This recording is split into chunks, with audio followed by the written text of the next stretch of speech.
Well, I mean, this could hold some water, but the Eagles still have a playoff game on Monday. It doesn't mean that whatever's going on behind the scenes is not happening because obviously the past month pretty much for the Philadelphia Eagles, it's been pretty reckless and you always wonder what's going on and what things could change and there's a lot going on here. You better drink. Because I've seen enough horror movies to know any weirdo wearing a mask is never friendly.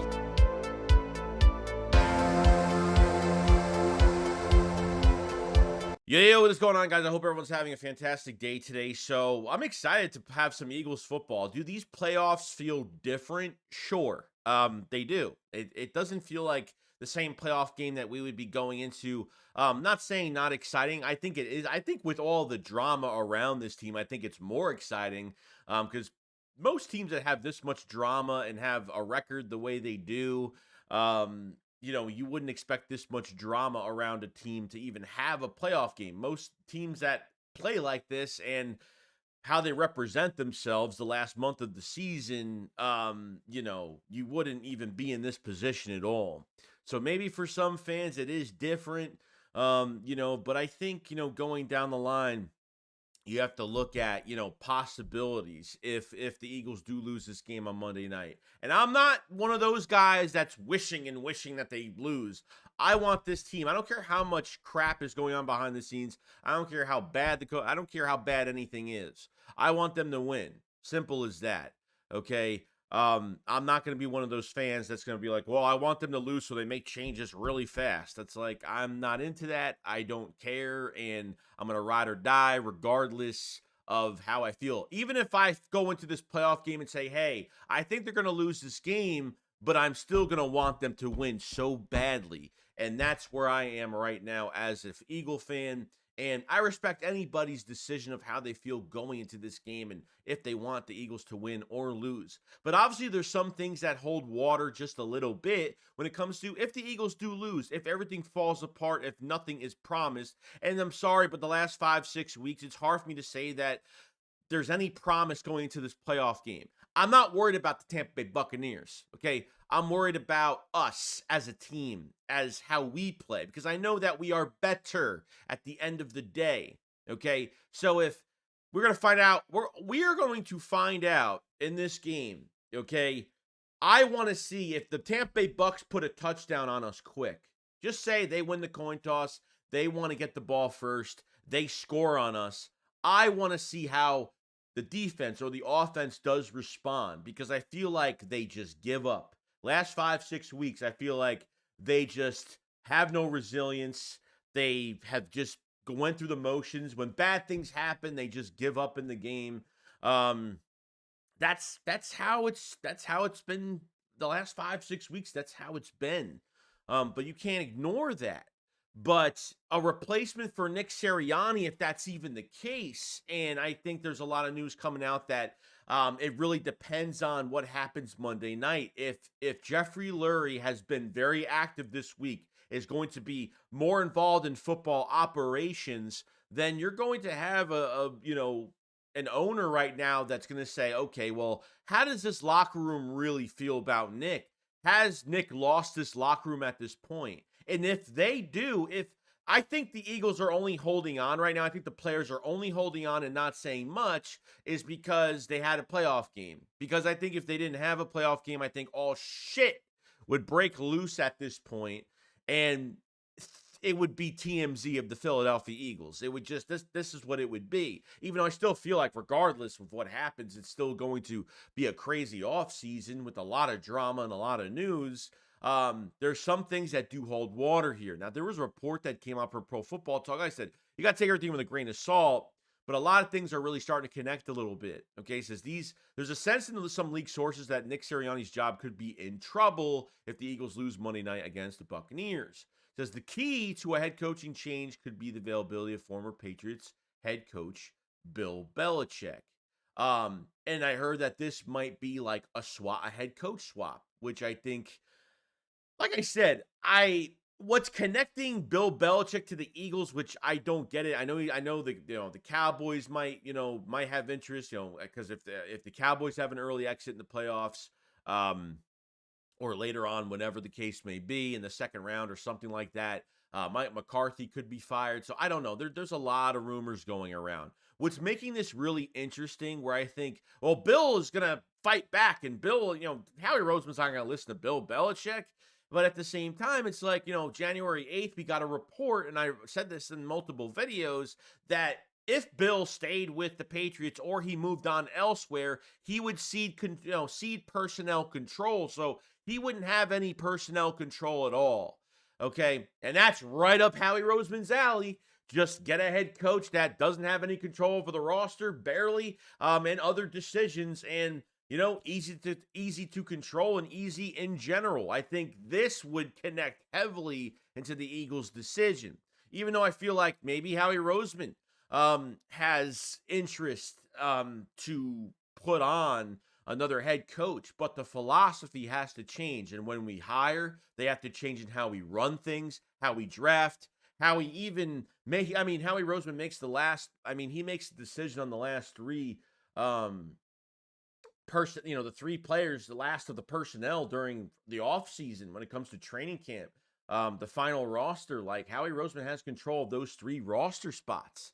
I mean, it's just ridiculous at this point. So we know we've been hearing rumors about a change on the defensive side, but the offensive side might need a change if you have a roster that has given up on your head coach. And I'm not a fan of bringing Bill Belichick in general. I would rather have Mike Tomlin. I would rather have Vrabel from Tennessee. I would rather have a lot more.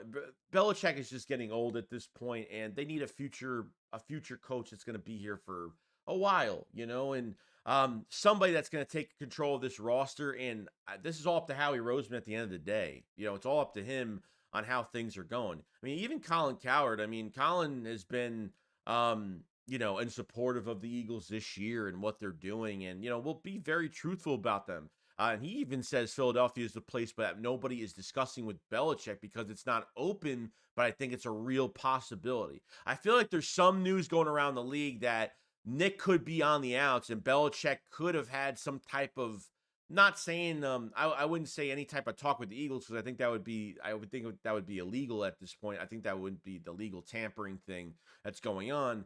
But there is rumors going around the league that the Belichick Eagles connection is there. And it could be, the reason of seeding personnel. It could be because Matt Patricia's here. The worst thing I would want right now is Matt Patricia to stay as the DC and Belichick to stay as, I don't know, to be the head coach. And I know that Belichick has wanted Patricia to be back with him. And to put those two together, I'm not a fan of it at all. I'm not a fan of it whatsoever. So we'll see what happens with this whole entire thing, but it's starting to connect a little bit, and I know we have a playoff game to play, and I'm not trying to jump off the wagon of like wanting to support this team on Monday, but when all this news comes out, it's very alarming at times. But at the end of the day, Jeffrey Lurie has to take control of his team. His roster is in shambles. The control between analytics, between not changing plays for weeks. Something has happened behind the scenes, especially between Buffalo to the 49ers game. I think these last 6 weeks, something has been happening behind the scenes. It's either Howie Roseman is sitting there saying, why are we not changing anything? Or Nick has been pushing back towards Howie, and that's why things haven't really changed. And Nick is clueless how to game plan this offense. It is absurd. You have a top 3 offense personnel-wise that's pretty healthy right now, besides A.J. Brown being out for this playoff game. All season, you haven't played a good 4th quarter of games. You haven't played a full game of productivity this year. It's been a second-half team. It's went from a second-half team to a battered, beaten, mentally not coached right football team the last 6 weeks. So whose fault is it? What's going on in the office every week between Howie and Lurie and Nick? Who's pushing back and who's trying to make change and who's rejecting the change and who's saying there's still hope? You got to let me know on this. That's the only thing I want to find out, because then it will show everything. But I think Nick has been the big problem. But Howie Roseman, Yeah. Depending on how much he defends what Nick's doing and how much he's been going against what Nick's doing, that's going to be the question. That's the question of it all. Okay. Now, this AJ Brown is out. Okay. AJ Brown, I didn't say this in my other video. People are like, dude, like, you didn't talk about it. He took off his Twitter, he took off this, he took off that. Yes. AJ Brown doesn't want to read any outside noise. Okay. He knew he wasn't playing in this game. He wasn't at practice. He knew he wasn't going to play. And he feels like, and this is just my opinion, he deactivated his stuff for now because he felt like he let the fans down. Injuries just happen. It's MetLife. This field fucking sucks. We all know this. But it's part of it is like, man, let me just do my thing, get better. And there's nothing more than I want than the Eagles to win this game, go into the divisional round, and really just come back. And, because I don't think Devontae Smith is healthy going to this game. So now there was a big thing going on in the locker room. Quez Watkins apparently, from what I'm hearing right now, Quez Watkins is going to be a big part of this offense Monday night. And I don't like it. It's been a disappointing year for Quez Watkins, unfortunately. He's been hurt way too many times. And yeah, I feel like we've missed Quez Watkins a lot. But this team is in such shambles right now. I feel like I would rather trust Zacchaeus. I would rather trust Julio Jones at this point to get more opportunity than Quez Watkins, because they'll throw deep to Quez. We had a garbage touchdown with our backup quarterback, last week, and it was just like, okay, whatever. You know what I mean? So it says Quez Watkins says Jalen Hurts texted him, when that phone rings, be ready to answer. And Quez says he texted him back, shit, I've been ready. Quez says that's our mindset. He's got trust in me to go make plays, and I'm gonna go do that. Do I miss Quez's speed? Yes. Do I think he's the fastest guy? Sure. And to be honest, he might be one of the fastest in the league, to be honest with you. But consistently as a wide receiver 3, or to be now a number 2. And honestly, I've always been a fan of Quez playing on the outside more than the inside. I think I've been a bigger fan of him playing on the outside in his career. But I don't want go routes. I don't want that just throw it downfield, fuck it, who cares type mentality. Or, let's underthrow a go route just because they get a PI call. Like, that shit really pissed me off during that Seattle game. Like, I understand if you have a free play on a penalty and you do that, that's fine. But when you're like have a crucial down and you get in situational football and that's all you're going to do, make your players work for it. Throw a short, quick pass off the line. Stop at the bubble screen. Stop with these screen passes that take too long for Jalen Hurts to develop. And these route combinations are taking too much to develop. Watching tape last year. I mean, seriously, why can't they use what they did to Nick Foles, how they do with Jalen Hurts last year? Why would a coaching staff start Nick Foles after the Rams game, after winning the NFC East in 2017, and to get him prepared for the playoffs? And you go back to his film where he is successful with Chip Kelly. You go back to his original film on how Chip used him to be successful. And the Eagles have not done that. Why aren't the Eagles taking anything out of Shane Steichen's playbook from last year? It really fucking bothers me that that's the case, okay? Plus, Jalen Hurts is not going to be 100% healthy. And Baker Mayfield is dealing with an ankle, and he's dealing with a rib injury. And he's out too. So he hasn't practiced in a couple days. So Baker Mayfield is pretty much questionable for Monday. And I don't even know if I don't even know who the backup is for Tampa Bay at all. So there's a lot riding on this thing with the receivers. And, I'm hoping that, this coaching staff kind of changes around this game. Like, at the end of the day, like, I think it's too late for myself. If they win this game, they might win really ugly. Could they actually make this an entirely different game, which would totally shock me, like total dominance? I don't know. I wish, but that's just not how last 5-6 weeks really pissed me off. Like, playoffs are not, like, if a playoff game isn't going to change you, if going to a playoff game isn't going to change you, losing, 4 straight games, like, if that doesn't change you, if getting your ass kicked 2 weeks in a row by San Francisco and the Dallas Cowboys don't change you, doesn't change the team, then what is going to change for this playoff game? because all this adds on to in a negative fashion is that the Eagles will be embarrassed on Monday night, and yet another embarrassing loss, and more of a reason that the Eagles have got to make a philosophy change in the way they do things and make a change between your head coach to your coaching staff. The Eagles should not be in this position to change coaches. We should not be cleaning house. The Eagles have a roster right now, and yes, there's some holes on the defensive side, but who fucking cares? You have an offense that is underutilized. They can't score 35 plus, 40 plus a game. It's fucking embarrassing. This should not be this way. This should never fucking happen. Take control of your fucking team. That's all I ask. It's like I can't understand why I'm talking about this. Like, I can't believe like the team took a huge turnaround and they haven't came back since. They haven't looked like they used to look since. I haven't seen any positivity. I haven't seen any excitement. And as soon as they go through adversity in a game, like when things go bad for the Eagles on one series, they give up the rest of the game. It's the roster has given up on this head coach, and once that happens, there's no keeping Nick Sirianni next year. So this playoff game is really going to see, like, these guys have a playoff game, and if they can't even be motivated in the game and stay motivated throughout the game, then I don't know what to tell you. Then this is something that is set up for failure at this point. And that's all I really got to say. You know, it's just like there's just little shit that pisses me off. Like Barnett and Steven Nelson, you know, like I mean, come on. Joe Flacco throws 2 pick sixes. Barnett gets a pressure. I mean, I'm tired of like, and this has nothing to do with me wanting Derek Barnett back.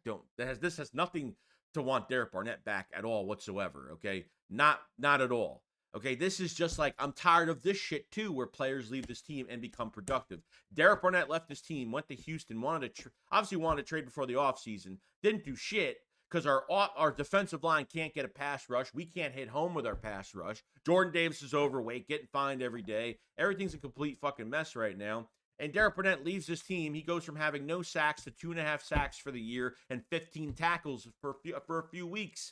I mean, it's ridiculous. Then he goes to a playoff game, and look, he's getting pressures. He's doing all this great stuff. It's just, I'm tired of players leaving this fucking team, getting big contracts elsewhere. I'm just tired of it. And certain position groups that are not producing, like linebacker as the number one position group, I think is the biggest problem right now. You know, and having no safeties and using a panic move defensively and moving Avonte Max to safety because it's desperation, because they have no safeties besides Kevin Byard. There's nobody else on this roster. Nobody. So it all comes to effect. We talk about Bill Belichick. We talk about Nick Sirianni. You know, this is his last shot at really trying to turn this thing around. And that's it. Because Monday night's going to either be a really happy night. I don't care if the Eagles win by a point or 2 points. Like, when it comes to the playoffs, I honestly don't care how they play, because a win is a win in the playoffs. You know, like you're a one in, it's do or die. Like, there's no, like you're going to nitpick about things they could do better. And I absolutely get it. But if they struggle that much and they get destroyed by Tampa, I don't even know what to say. I'm not worried about Tampa. I'm worried about us. Tampa is very beatable. Very, very. Oh, Chris Godwin and Mike Evans. And dude, every team has good receivers. I don't fucking care who they have. It doesn't matter who they have. Look at what we have. Even without A.J. Brown, I still feel like the Eagles have a lot of weapons. Devontae Smith might not even be 100%. So what do? You run the football with Swift 18 to 25 times in this game. I'm not even kidding. That's the number one thing I'll be looking for in this game. If Hurts is injured and is not going to be 100% throwing the ball with that middle finger on his right hand, and you don't have A.J. Brown, and Devontae Smith is not 100% healthy, and you don't run the ball, and you use more Gainwell, and you don't run with, if DeAndre Swift is not going to re-sign with the Eagles, God forbid, and happy birthday to DeAndre Swift, by the way. I think he just turned 25 years old. I think he did. Then, wow. then buy coaches, buy everybody. Because what a waste. What a waste of DeAndre Swift just hitting over 1,000 yards. Second to last game of the season. Second to last game of the season. That man should have 1,300, 1,400 yards this year. It's a fucking joke. So, it's a joke. That's all I got to say. I'm going to put my hands together, and I'm going to pray to God that we get a win. I'm not wanting them to lose. I'm not wanting them to lose for moves to happen. I want them to win. Do I think they will win? Not really. But I'm hoping they really sway me the other direction. I hope so. That's my report on the day. You guys enjoy the rest. If you guys haven't subscribed to the channel, like the stream, like the video if you guys haven't either. And yeah, I'll see you guys on the next one. And we'll see you tonight on the stream, most likely. You guys have a great day. Chicks, what up? Follow us. Peace out, guys. Peace.